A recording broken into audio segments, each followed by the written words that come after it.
आमदार श्री सुधीरभाऊ मुनगंटीवार, आमदार श्री देवराभाऊ भोंगळे, आमचे पितृतुल्य sir Gopalji Mundada sir, Lodhiya sir, PT madam आणि समस्त आपण सत्कार मूर्ती आणि जे हेल्थ अवेअर जनता आहे चंद्रपूरची, जे इथे या रुद्र विजयोत्सवात साक्षीदार बनू इच्छितात, त्या सर्वांचे मनोभाव स्वागत करतो. विजयोत्सव मी आता थोड्या वेळ पहिले देवराभाऊ सांगत होतो की सुधीरभाऊकडे मी एकदा डायबेटिक महोत्सवासाठी गेलो होतो, विजयोत्सवासाठी आमंत्रण देण्यासाठी.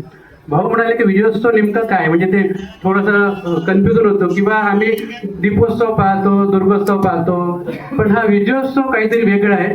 तर भाऊ हे माझ्याबाबतीत एक वेगळी संकल्पना आहे की आपल्यामधून जे रुग्ण आपले दिनचर्याचे पालन करून जीवाचे बदल करून बरे होतात त्यांचा आम्ही सत्कार करतो, जेणेकरून बाकी जनतेला प्रेरणा मिळाली पाहिजे. कोरोनाच्या काळामध्ये दोन्ही प्रूफ आहेत, आधीचा हा रिपोर्ट नंतरचा रिपोर्ट, काही घाळमेळ नाही आहे, सरळ सरळ आपल्या हिशोबाने पहा. तर त्याच्यामुळे ते सर्वांनी मान्य केलं आणि आज जागतिक लेवलला ऍक्सेप्टेबल आहे की माझाबाकी चिकित्सा आहे ते आपल्याला जीवनशैलीचे आजार बाळगणी करण्यासाठी चांगल्या प्रकारे मदत करू शकते.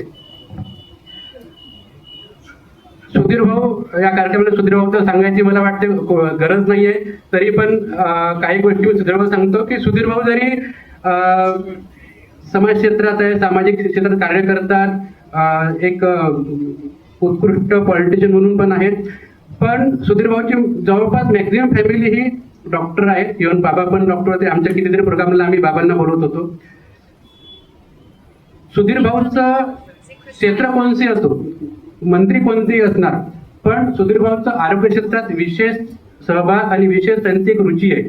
चंद्रपूरला जो इतका मोठा हॉस्पिटल आलेला आहे, अजून त्याचं भूमिपूजन आणि ते शुभारंभ व्हायचा आहे, प्रतीक्षेत आहे, पण इतकं मोठं हॉस्पिटल आणण्याचं तिथेच कॅन्सर हॉस्पिटल येणार याचं सुरुवात, याची जे मेन श्रेय जातं ते सुधीर भाऊला जाते.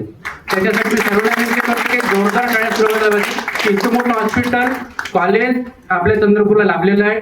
वन क्षेत्रातील भाऊंचे जे कार्य आहे ते वाखाणण्याजोगेच आहेत, सांगायची गरज नाही. 33 करोड वृक्ष लागवडीचं जो त्यांचं लक्ष होतं त्यांनी पहिल्याच वेळी 2.81 करोड वृक्ष लागवड करून ते सिद्ध केलं आणि लिम्का बुक ऑफ रेकॉर्डमध्ये ती नोंद पण झालेली आहे.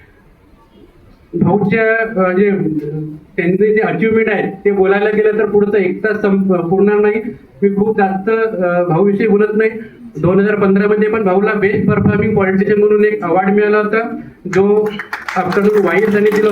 असे खूप सारे अवॉर्ड आहेत, मी 2-3च फक्त उल्लेख केले. चंद्रपूरची सैनिक शाळा झालं किंवा आता बॉटनिक गार्ड, अशा खूप साऱ्या ज्या योजना आहेत की भाऊच्या प्रेरणेमुळे चंद्रपूरला आलेल्या शेतकऱ्यांविषयी विषय असो, सामाजिक क्षेत्रातले प्रत्येक विषयाला भाऊ, म्हणजे मी एवढं सांगू चंद्रपुरात म्हणजे एकच भाऊ तो म्हणजे सुधीर भाऊ.